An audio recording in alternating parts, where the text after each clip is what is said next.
welcome back. My name is Dimitra. I'm the events manager for Move Group. This week I'm going to continue our educational series, Taking Your Business Global in 10 Steps. Before we jump into today's topic, let's just remind ourselves what we've covered so far in the last few weeks. So in step 1, I showed you how to assess the current health of your business in its existing marketplace. In step 2, I showed you how to establish your aims and strategy for global expansion.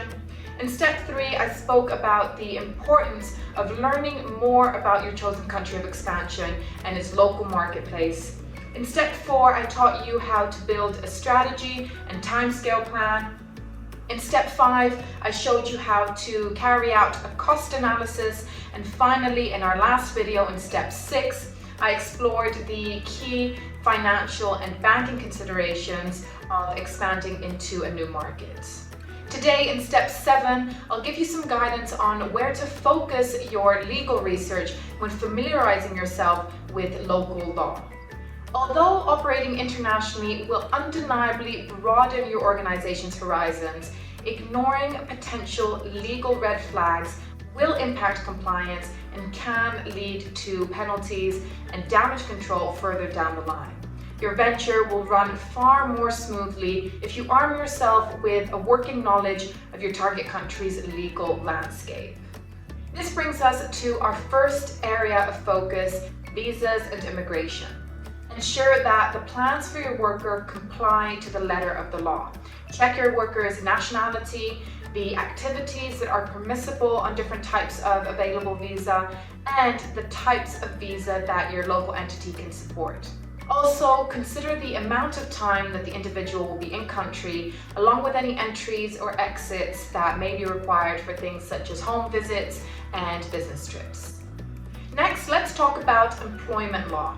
Be mindful that employment laws may differ from those of your home country, so you may need to seek professional advice.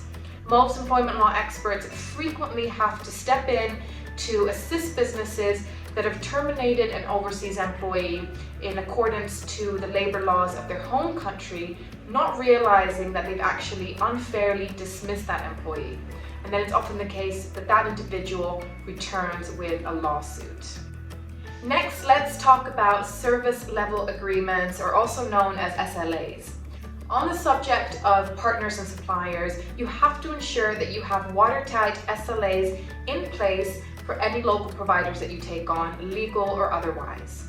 If you are not on the ground to monitor their activities, then you should make your expectations crystal clear contractually. Do not rely on trust or verbal arrangements. Finally, we come to compliance. Now, if there's one area where you should not economize, it's definitely compliance. The penalties and legal processes relating to non-compliance can be financially disabling and can even result in jail. Companies expanding internationally can definitely benefit from risk assessment monitoring. These are reports that assess the individual current circumstances of the company's operations in its chosen country, and they shed light on operational red flags and recommendations. Some focus areas of potential risk include disguised employment, correct entity registration, risk of permanent establishment, contracts and labor issues, and tax and accounting compliance. Finally, let's conclude. By acquainting yourself with the local legal environment during your planning, you can avoid endangering your foreign enterprise. Move Group is an expert in providing this sort of guidance and assessing the risks that you should be looking out for. So do not neglect these points of consideration. Do not ignore the red flags. Give us a call and speak to one of our experts about your company and your expansion plans, and they will be able to help you. In the next step of this series, we will explore one of the key factors that makes any successful organization possible: the people. Move Group is a big believer that people are the most important element of any successful operation, which is why people are always at the heart of our solutions. So join me next time for step 8, managing your personnel effectively. Thank you for watching. I will leave a link to the full article on step 7 down below, so you can see everything that we spoke about in a lot more detail. Thanks again. I hope you're staying safe and to see you next time. Take care.